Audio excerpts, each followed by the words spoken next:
Good afternoon, everyone. I, as some of you know, just concluded an hour-and-a-half long briefing with 7 of our nation's top public health experts on the state of the pandemic, the steps we need to curb the spread of the virus, and the challenges of distributing a safe and effective vaccine once one is identified. Before I turn to those issues, let me say a few words about the President's comments last night. Even before acknowledging to Bob Woodward on tape that he was fully informed on the gravity of the danger related to COVID-19, he refused to warn the American people. Again, last night in television town hall, the President revealed in no uncertain terms the lack of seriousness with which he continues to take this pandemic. Nearly 8 months after this crisis, on the doorstep of 200,000 American deaths, President Trump has refused once again to take responsibility or to take action. By his own admission, he continued to lie about COVID-19. He doubled down on the catastrophic mistakes that he's made. And perhaps, worst of all, he made clear that he still doesn't have a plan to bring us out of this crisis. He even said, and I quote, "A lot of people think that masks are not good, undercutting the easiest, most effective means we have for reducing the spread of this disease." This virus is still taking nearly 1,000 lives a day. The forecasts show that those numbers are likely to climb this winter. But incredibly, Donald Trump insists that he wouldn't have done anything differently. Not one thing. Last Friday, we learned that another one of the thousands of Americans died due to this virus, and it continues to rise. And on the very same day that we reported 1,000 deaths on Friday, and the very same day, Canada reported that not one person died of COVID-19 in Canada. Trump wouldn't have done anything differently? If you're a parent in America, preparing for another day that your child can't attend school, if you're grieving the loss of a son, a daughter, a mother, a father, husband or wife, if you're a small business owner who's on the brink of total bankruptcy, who can't open or can't go back to work because the virus still is spreading in your community, how does it make you feel to hear the President say he wouldn't have done anything differently? And if he gets 4 more years, why should we expect anything to change? All President had to offer last night, President Trump, was the same weak and feckless inaction, the same lies and empty promises that we've seen from the very beginning. He still won't accept any responsibility. He still won't offer a plan. And last night, he repeated what he said so many times before, that even if he continues to offer only failing indifference, someday the virus is going to go away by a miracle. Even if he does nothing, it's going to go away by a miracle. It won't go away like a miracle. In fact, even if we get a vaccine, it will not be available for most of the population until well into the 2021. You know, so we're heading into a very dangerous autumn. The fact that the University of Washington model, which the White House has previously touted, projects that cases and deaths are going to spike this November and an additional by 215,000 Americans, they say, are going to die. Began the spike in November, but by the first of the year, 215,000 will be dead, additional. That's more than have already died. We need leadership right now to prevent that from happening. The same university the model shows, the University of Washington model, shows that if there's universal masking, these deaths could be, projected deaths could be cut in half. We could say between now and the end of the year, 100,000 lives. Let's assume they're off by half on all of this. 50,000 lives. 150,000 dead. Donald Trump's own director of CDC told us wearing a mask is the single most important step we can take to curb this virus. Here's what he said. He said, "I might go so far as to say that this face mask," and he held up a face mask, not this one, "is more guaranteed to protect me against COVID than when I take a COVID vaccine," end of quote. Now, I spoke with the experts today about additional steps we can take to prevent needless deaths and suffering between now and a universal vaccine being made available. Uniform national guidelines, they said, and standards on social distancing that can be applied to, in particular circumstances of states and communities based on their particular circumstance. More effective approaches on testing and tracing. If we do these things between now and January, we could save even more lives. Last night, Donald Trump indicated he has no interest in doing these things.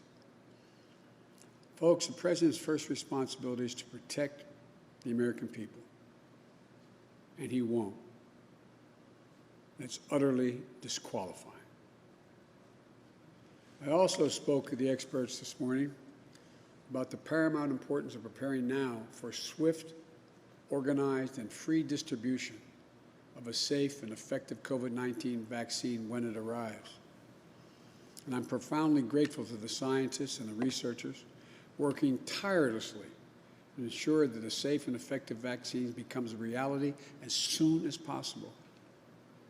These scientists carry the hopes of our nation, our entire nation, and the entire world. And when their work comes to fruition, and it will, there will be no doubt it will save lives. But scientific breakthroughs don't care about calendars any more than the virus does. They certainly don't adhere to election cycles. And their timing, their approval, and their distribution should never, ever be distorted by political considerations. They should be determined by science and safety alone. A vaccine would offer a way back to normalcy and a path toward better days for all of us, not only here but around the world. But it's not going to happen overnight. And once we have it, it's going to take months to distribute it to the entire population. I'm more hopeful than ever in the power of science to get us there. But one thing is certain. We can't allow politics to interfere with the vaccine in any way. Americans have had to endure President Trump's incompetence and dishonesty when it comes to testing and personal protective equipment. We can't afford to repeat those fiascos when it comes to a vaccine, when it occurs. The stakes are too high. American families have already suffered and sacrificed too much. So let me be clear. I trust vaccines, I trust scientists, but I don't trust Donald Trump. And at this moment, the American people can't either. Last week, Senator Harris and I laid out 3 questions this administration is going to have to answer to assure the American people that politics will not play a role whatsoever in the vaccine process.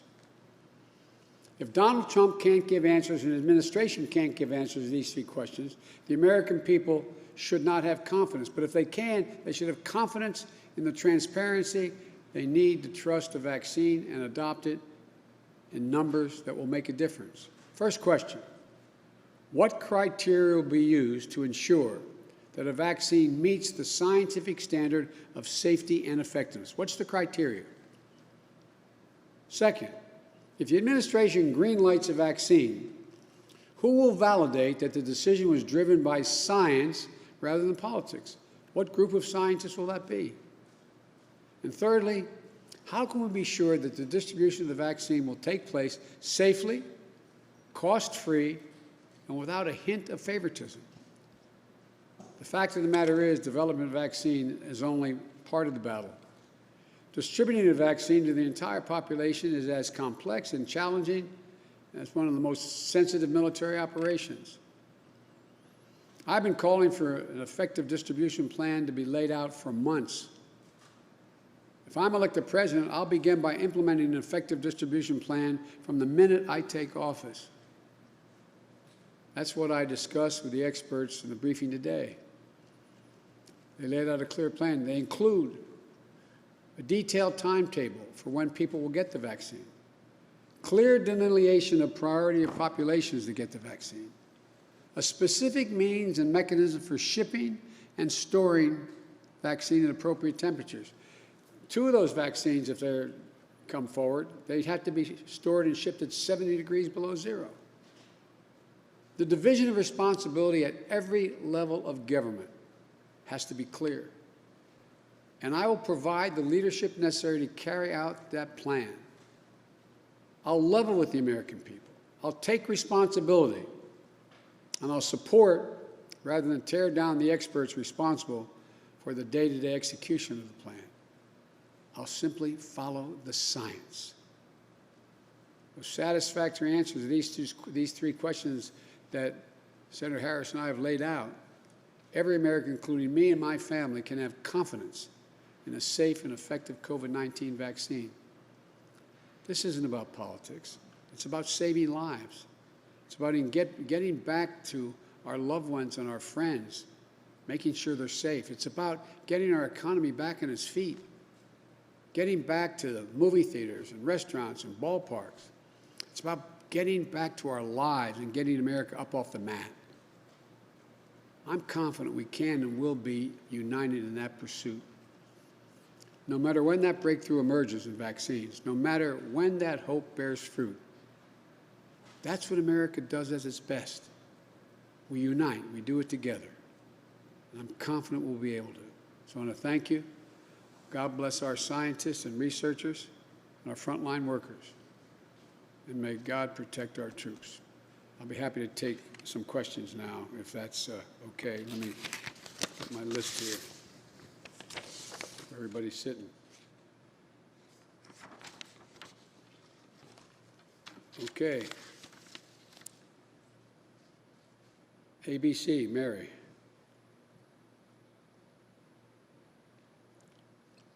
Thank you, Mr. Vice President. You just said that when it comes to a vaccine, you don't trust Donald Trump. Is there a risk that that message, that questioning the president on a vaccine, could prevent people from trusting the science, from trusting a vaccine when there finally is one? No, because they know he doesn't have any respect for scientists. He basically said it. You saw what he said when he was out in California about wildfires, and scientists don't know, and it's going to go away like a miracle. It's necessary so people can trust the vaccine. And that's why I said that you have to have this board of scientists that are going to say, this is why we think this is a good vaccine, why it's approved, and it has to be total transparency. So scientists outside the government know exactly what is being approved, the context in which it's being approved, and why it's being approved. I think it's the only thing that takes care of that. For a vaccine to work, though, to be effective, you do need a certain amount of the population to be willing to take it. That's right. You're saying, don't trust the president, trust me if I'm elected. Are you No, confident that enough Americans will buy in? Trust the scientist.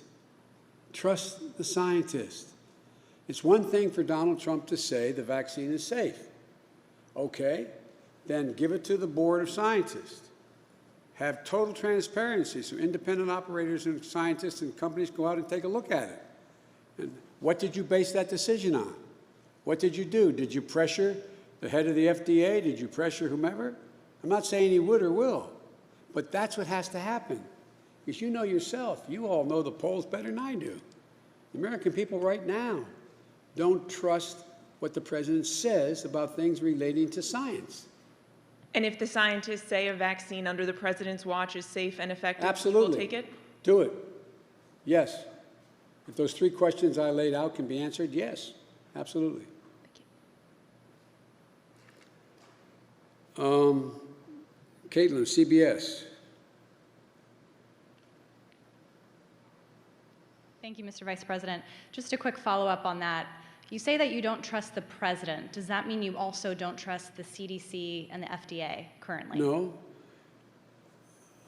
I don't trust some of the people, like the fella who just took a leave of absence from the CDC. He didn't run it, but he was the spokesperson for it. But there are some, when I met with the 7 scientists today on the screen here in this room, they told me the people that they had worked with in the CDC and the FDA and all the various agencies. And there's some very, very good people there in the ranks, the everyday folks that are not everyday, they're scientists, but the people who do the daily work in there. And there's some very, very good people.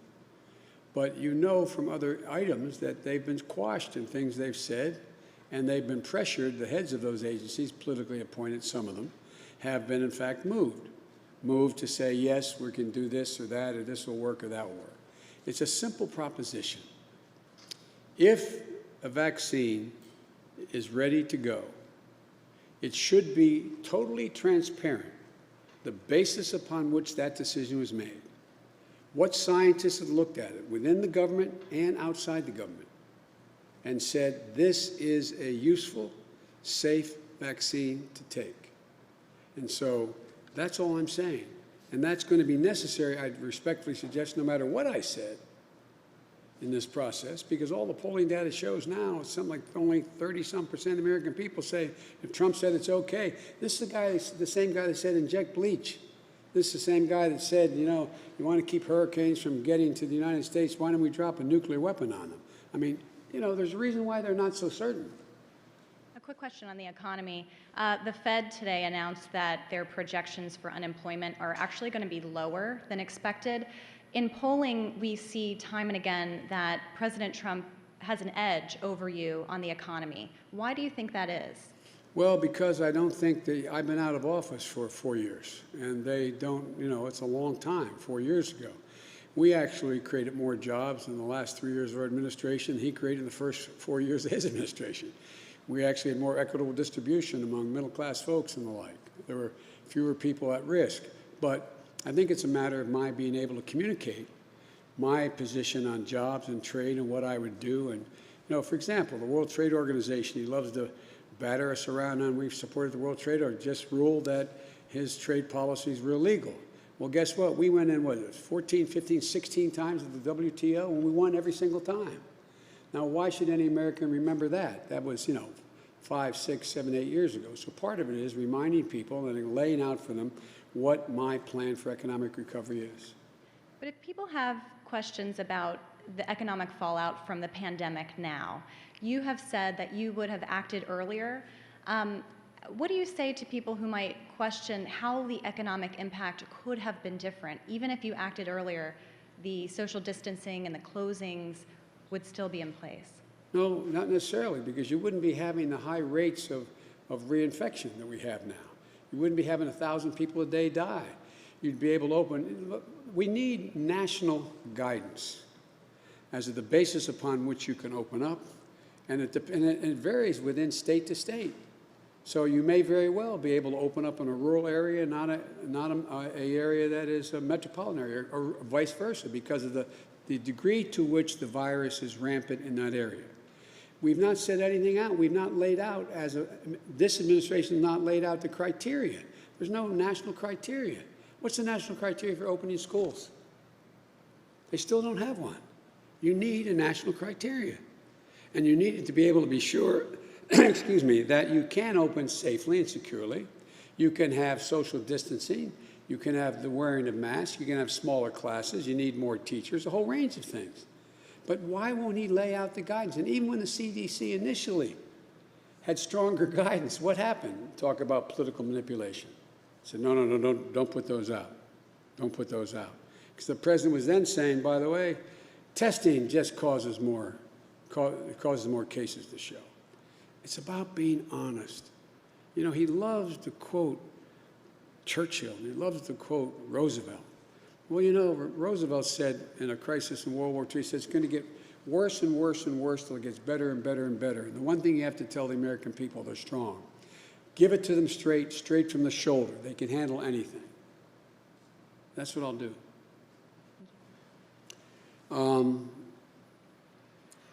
CNN, Jessica. Thanks, Mr. Vice President. You mentioned the CDC director's comments this morning about the vaccine and about masks and how critical they are. You've previously called for a mask mandate, a national mask mandate. If you were elected, what steps would you take to put that in place, and how would that work? Well, first of all, I found it fascinating the president said, and Biden didn't put in a mask mandate. I don't know how old he is, but I'm not the president. He's the president. It's like, you know, Biden's problems in these cities are inflamed.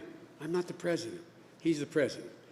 I would call all the governors to the White House and say, and because there's a question, I think it can be answered in the positive, a question whether I can mandate over state lines that every single state has to comply. our legal team thinks I can do that based upon the degree to which there's a crisis in those states and how bad things are for the country. And if we don't do it, what happens? But I would make the case. I'd make the case why it's necessary. I'd have the scientists arrayed to lay out in detail why. And I would go to every governor, and I'd go to governors relating to Republican and Democratic governors, and I'd say, we have to have this national mandate. We must do it. And at a minimum, what I would do, I wouldn't walk around saying masks don't matter, like he said at your town hall. I think it was last night. I saw the tail end of it. That, well, masks. People don't like masks. Matter of fact, they could be worse. And I think, don't hold me to this because I didn't see it, I just saw it reported. And Stephanopoulos asked why. And he said, because waiters don't like them. Waiters touch the food and touch the mask. I mean, come on. But what would happen if, say, a Republican governor pushed back on you on this? How do you get buy-in when it's become so politicized? Would you sign an executive order? Well, the question is whether I have the legal authority as president to sign an executive order. We think we do, but I can't guarantee you that yet. Okay? But if you did, you would. If I did, I would. Thank you, sir. Thank you. Number 5, I have to call on my hometown paper, the News Journal. Meredith? Sir, in terms of the distribution of the virus, communities of color have been greatly affected. Would they get access to the virus first? How would that work in terms of the distribution of Americans being able to get the virus? Based on the proposal laid out by the experts I spoke with today, and the National Science Foundation is coordinating with the CDC and other agencies, they indicate that the first group of people that should get the vaccine, if and when it is available, are people at the greatest risk. And that includes everything from nursing homes to people with serious pre-existing conditions that would cause people to be in real trouble. A lot of those people happen to be black and brown, And so it would be based upon the degree of exposure. It would go first, though, I would argue, but I'd have a scientific board lay it out for me. It would go first, as laid out for me today, to first responders, doctors, and nurses, the people who we're most needed to have available to deal with our crises, health as well as physical crises in our communities. That would be the first, and it would move to the least. Now, one thing that hasn't happened yet, and I don't want to, and I am not a scientist, although I hope I'm well informed on this issue. There have been no tests yet on children. So children, ironically, may be the last people to get the vaccine because it's going to take time, they indicated to me, in 2021 to be able to do the kind of testing on children. Children are less likely to die, although they can, and it's more likely that their teachers and the elderly grandparents, et cetera, would be exposed. So the first would go to the people most susceptible. But children are going to have to be part of this, but there's a lot more work that has to be done. There have been no trials done yet on children. And today, the government released a plan on how they would, or a loose plan on how they would distribute the vaccine.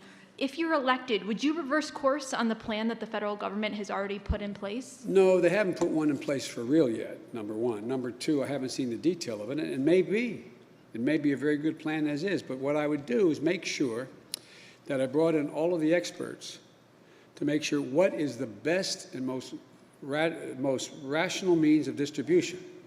Now look, there are 2 types of vaccines being worked on now. One is an RNA model that are done by 2 of the operations. I think Moderna and I forget which one, who has the other one. And the other is an adenovirus, which is a way to generate the immune system to respond. One changes the cell structure. The one that deals with the mRNA, that requires 2 injections, and it requires to be stored at 70 degrees below zero. So in addition to all this, there are mechanical issues as to how and where the vaccine, assuming, let's say, the Moderna one is picked. assuming that the vaccine is approved, it's a very, very significant, difficult problem of how you distribute that vaccine. For example, you have to ship it in bulk if it's the mRNA version. And that means, thousands of, 1,000 at a time kind of thing. That means it's going to go to hospitals and major medical distribution centers. It's not going to go to your doctor, and you can't show up at Walgreens like I did I didn't, my doc gave it to me, but my flu shot. But I used to get my flu shot at Walgreens.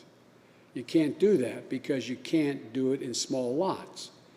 You have to have 2 shots, 2 of them. And so my generic point is there are a lot of not only what is safe to do, but distribution issues that are consequential and matter a lot. And so it's not like, by the way, if I told you tomorrow, if I were president and said, we have approved the following 2 vaccines or 1 vaccine. Well, the vaccines that are likely to be approved so far start off with a group of 10,000 doses all the way to 60,000 doses. Well, there are millions of people. It's going to take, and then you can get up to several million, but it takes time, is what I'm saying. And it has to be done fairly and well. It can't be based on your tax returns, figuratively speaking. It's got to be based on who is most vulnerable. Who is most vulnerable? Okay? Thank you all so very, very much. Thank you.